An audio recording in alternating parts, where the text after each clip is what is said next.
할렐루야. 2022년 8월 22일 월요일 아침 기도회를 시작하겠습니다.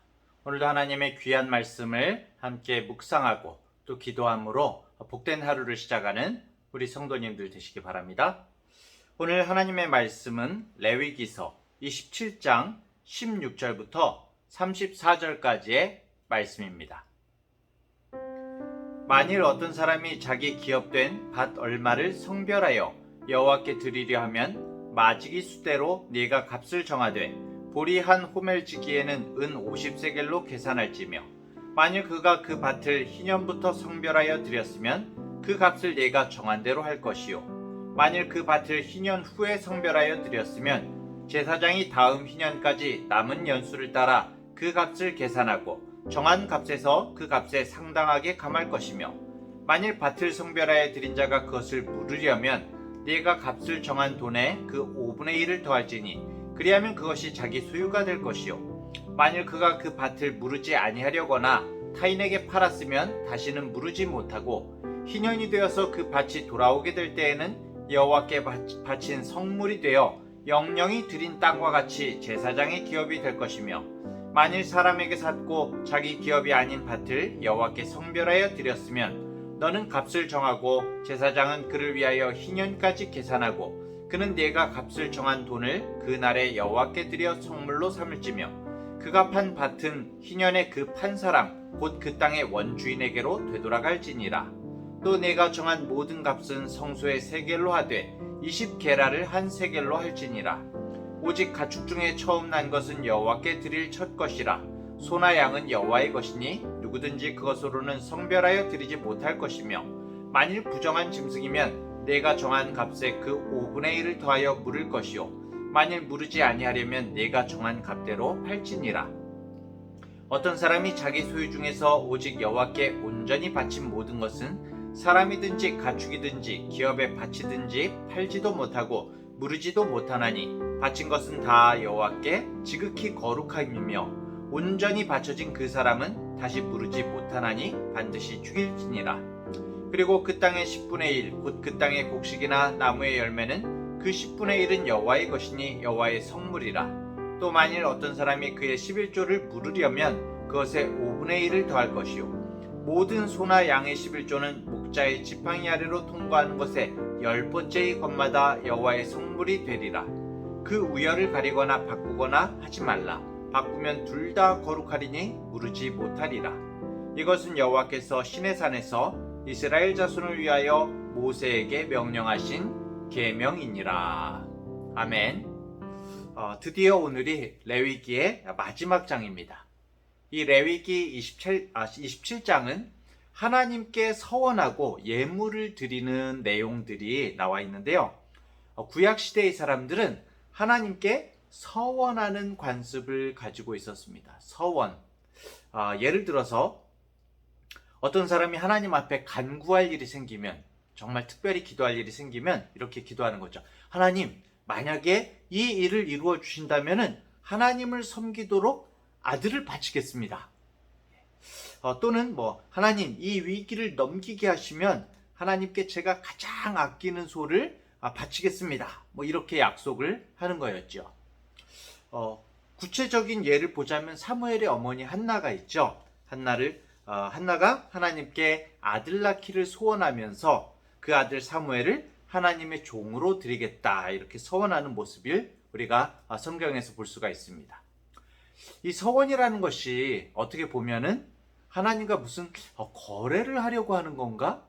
아니 무슨 하나님과 협상을 하는 건가? 이런 생각이 들 수도 있죠. 굉장히 안 좋은 모습으로 보일 수도 있습니다. 여러분도 다 아시다시피 하지만 우리 하나님께서는 부족함이 없는 분이시지 않습니까? 그렇죠? 모든 것의 주인이시고 창조주이신데 우리가 하나님께 무슨 협상을 하거나 무슨 거래를 할 수가 없는 것이죠. 다만 사람이 하나님 앞에서 그 소망의 간절함을 표현하는 모습이죠. 어떻게 보면은 내가 이 소망이 얼마나 간절한가 하면은 하나님 이 귀한 것을 포기할 정도로 제가 간절합니다 라고 하나님께 그렇게 말씀을 드리는 거죠. 우리 또 때때로 우리들도 하나님 앞에서 마음 깊은 곳에서 서원 하시지 않습니까? 어떤 약속을 하시지 않습니까? 하나님, 이렇게만 해주세요. 제가 정말 그렇다면 무엇이라도 포기할 수 있습니다. 무엇이라도 할 수 있습니다. 뭐 이런 마음을 가지셨던 적이 없을까요? 자, 오늘 본문을 보면은 이런 하나님 앞에서의 서원에는 지속적인 드림의 서원이 있었고, 또 어떤 경우에는 특정한 기간을 한정해서 서원하기도 했습니다. 예를 들어서 어떤 사람이 하나님, 저는 1년 동안 회막에서 하나님을 섬기는 일에 저를 드리겠습니다, 이렇게 서원을 하면은 그 기간 1년이 지나면은 그 사람은 자동적으로 일상으로 복귀하는 거죠. 그런데 어떤 사람들은 이런 사람들이 있었습니다. 성급하게 서원을 한 거죠. 성급하게 서원을 해놓고 서원한 것을 후회하는 경우가 있었습니다. 정말 피치 못하게 또 서원을 지킬 수가 없는 경우도 있었죠. 그럼에도 오늘 말씀은 하나님 앞에서의 약속, 서원이 얼마나 엄중하고 중요한 것인가를 우리에게 보여주고 있는데요. 하나님께서는 사람이 서원한 것을 끝까지 지키기를 원하셨습니다. 그래서 서원한 사람들이 약속을 지키도록, 어떻게 해서든지 그 약속을 지키도록 도우시면서 감당하지 못할 책임을 지지 않도록 배려하시는 하나님의 모습을 우리가 볼 수 있는데요. 예를 들어서 어떤 사람이 자신을 하나님께 일정 기간 드리기로 했는데 상황이 여의치 않게 된 겁니다. 자, 그럴 수가 없게 되었다. 그러면 그 사람은 그 서원에서 벗어나기 위해서 제사장에게 돈을 가져가서 값을 치러야 했습니다. 자신의 그 서원 값을 치러야 된 거죠. 한 가지 특이한 것은 그 서원을 대신하는 값이 서원한 사람의 어떤 그 성별 그리고 나이에 따라서 달랐다는 것인데요. 예를 들면 젊은 남자는 어떻습니까?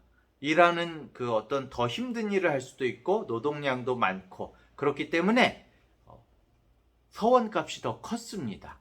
서원을 갚는 그 값이 더 컸습니다. 그런데 여자나 노인, 어린이는 상대적으로 적었겠죠.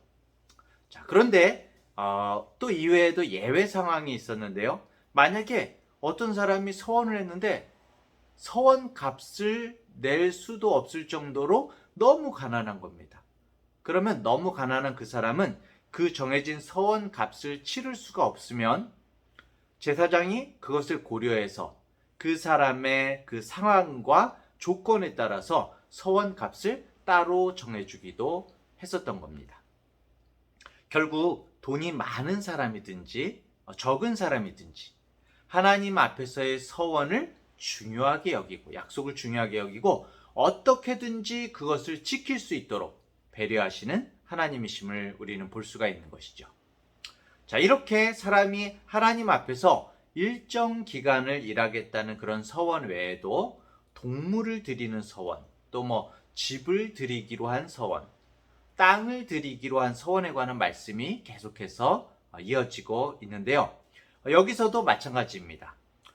그 서원, 무엇을 드리기로 한 서원이 여의치 않게 되면은 만약에 사람이 동물이나 집이나 땅을 드리기로 했지만 나중에 그 서원을 되돌리고 싶다면은 그 서원했던 그 물건의 가격에, 원래 가격에 5분의 1의 가격을 더해서 제사장에게 가져가면 그 서원은 없는 것이 되었습니다.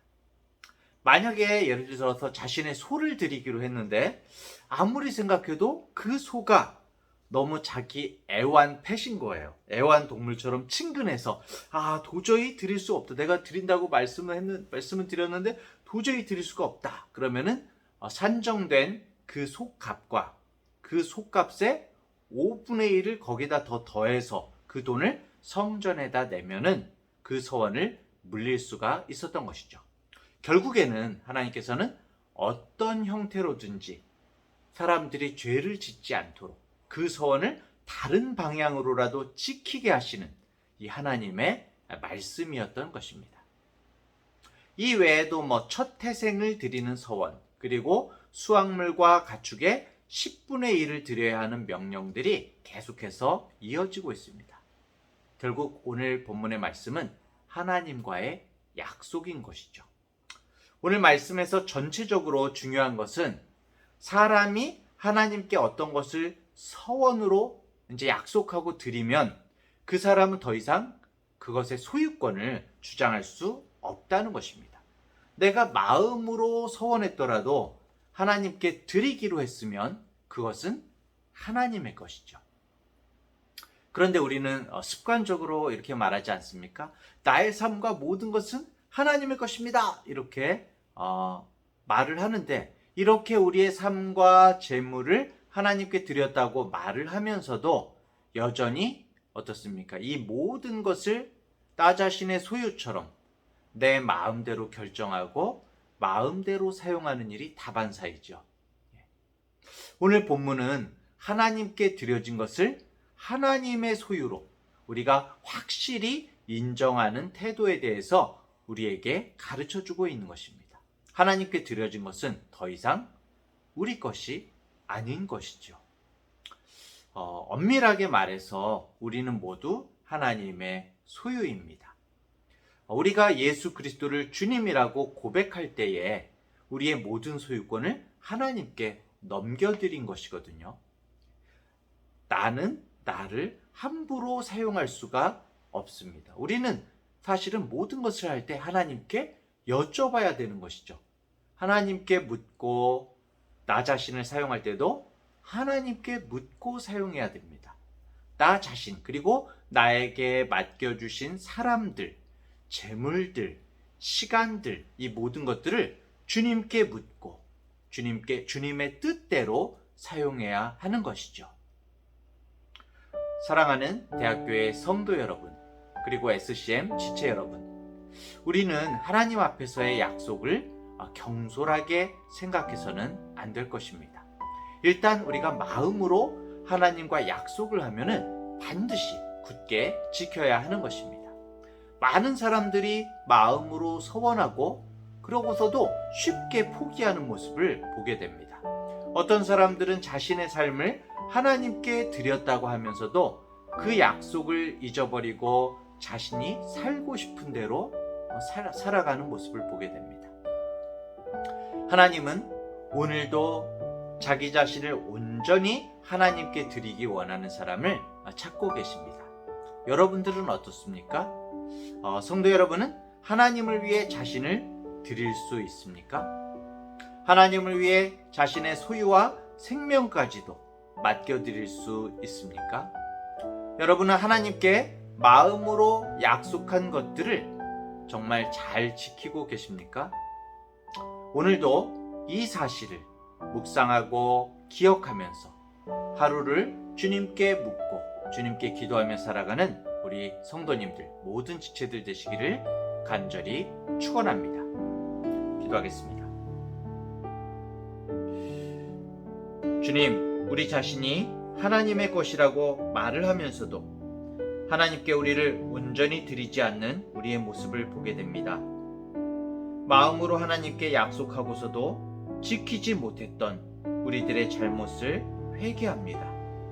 나의 모든 생명과 가족들, 재물들, 나에게 맡겨주신 이 모든 것들이 주님의 것임을 인정하며 주님의 거룩하신 일을 이루는데 모두 사용하여 주옵소서.